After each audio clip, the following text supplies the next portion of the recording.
ऐसे परम कृपालु प्रभु को छोड़कर जो मनुष्य दूसरे को भजते हैं वे बिना सींग पूंछ के पशु हैं। अपना सेवक जानकर विभीषण को श्री राम जी ने अपना लिया। प्रभु का स्वभाव वानर कुल के मन को बहुत भाया। बोलो हरे राम राम राम हरे हरे, हरे कृष्ण कृष्ण कृष्ण हरे हरे। आइए श्री रामचरितमानस सुंदरकांड चल रहा है, आगे की ओर बढ़ रहे हैं।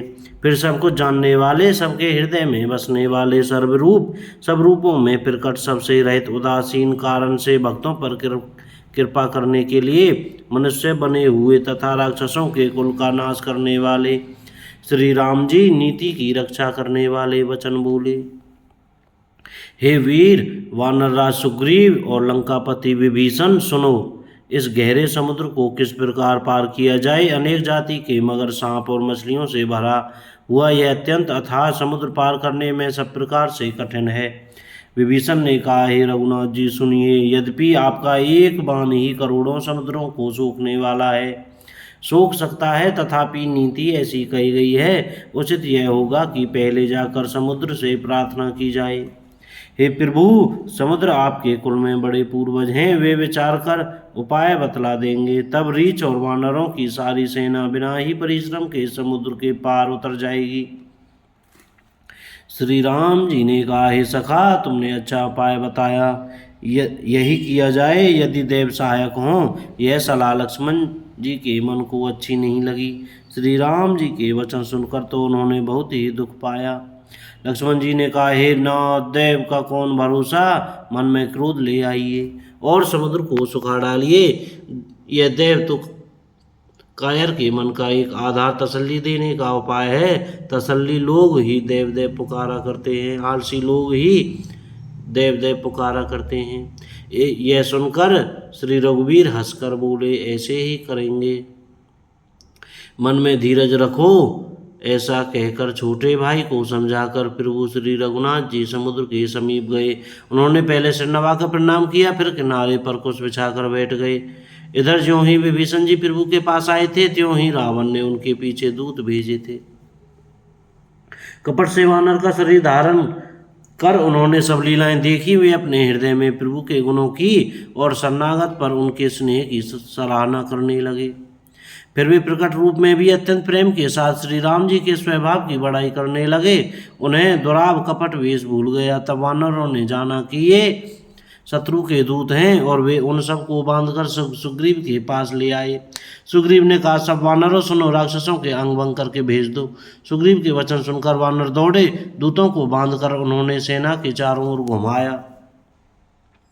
वानर उन्हें बहुत तरह से मारने लगे। वे दीन होकर पुकारते थे, फिर भी वानरों ने उन्हें नहीं छोड़ा। तब दूतों ने पुकार कर कहा, जो हमारे नाक कान काटेगा उसे कौशलाधीश श्री राम जी की सौगंध है। यह सुनकर लक्ष्मण जी ने सबको निकट बुलाया। उन्हें बड़ी दया लगी। इससे हंसकर उन्होंने राक्षसों को तुरंत ही छुड़ा दिया और उनसे कहा, रावण के हाथ में यह चिट्ठी देना और कहना, हे कुल घातक, लक्ष्मण के शब्दों संदेश को बाँचो। फिर उस मूर्ख से जवानी यह मेरा उदार कृपा से भरा हुआ संदेश कहना कि सीता जी को देकर उनसे श्री राम जी से मिलो, नहीं तो तुम्हारा काल आ गया समझो। लक्ष्मण जी के चरणों में मस्तक नवाकर श्री राम जी के गुणों की कथा वर्णन करते हुए दूत तुरंत ही चल दिए। श्री राम जी का यश कहते हुए वे लंका में आए और उन्होंने रावण के चरणों में सिर नवाए। दशमुख रावण ने हंसकर बात पूछी, अरे सुख, अपनी कुशल क्यों नहीं कहता। फिर उस विभीषण का समाचार सुना, मृत्यु जिसके अत्यंत निकट आ गई है। मूर्ख ने राज्य करते हुए लंका को त्याग दिया। अभागा जौ का कीड़ा घुन बनेगा। जौ के साथ जैसे घुन भी पिस जाता है, वैसे ही नरवानरों के साथ वह भी मारा जाएगा। फिर भालू और वानरों की सेना का हाल कहे, जो कठिन काल की प्रेरणा से यहाँ चली आई है और जिनके जीवन का रक्षक कोमल चित वाला बेचारा समुद्र बन गया है। अर्थात उनके और राक्षसों के बीच में यदि समुद्र न होता तो अब तक राक्षस उन्हें मारकर खा गए होते। फिर उन तपस्वियों की बात बता जिनके हृदय में मेरा बड़ा डर है। उनसे तेरी भेंट हुई या वे कानों से मेरा श्रेयस सुनकर ही लौट गए। शत्रु सेना का तेज और बल बताता क्यों नहीं? तेरा चित्त बहुत ही चकित भौचक्का सा हो रहा है। दूत ने कहा, हे नाथ, आपने जैसे कृपा करके पूछा है वैसे ही क्रोध छोड़कर मेरा कहना मानिए। मेरी बात पर विश्वास कीजिए। जब आपका छोटा भाई श्री राम जी से जाकर मिला तब उसके पहुंचते ही श्री राम जी ने उसको राज तिलक कर दिया। हम रावण के दूत हैं, यह कानों से सुनकर वानरों ने हमें बांधकर बहुत कष्ट दिए, यहाँ तक कि वे हमारे नाक कान काटने लगे। श्री राम जी की शपथ दिलाने पर कहीं उन्होंने हमको छोड़ा।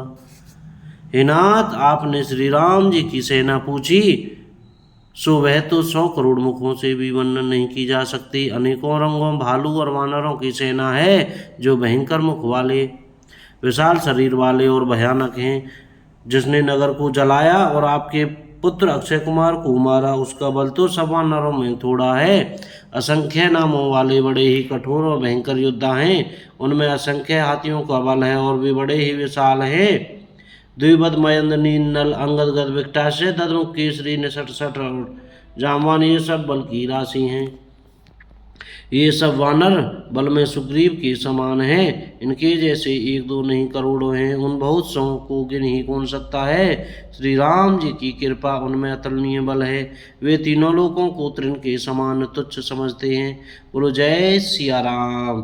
श्री राम जय राम, जय जय राम, जय सिया राम।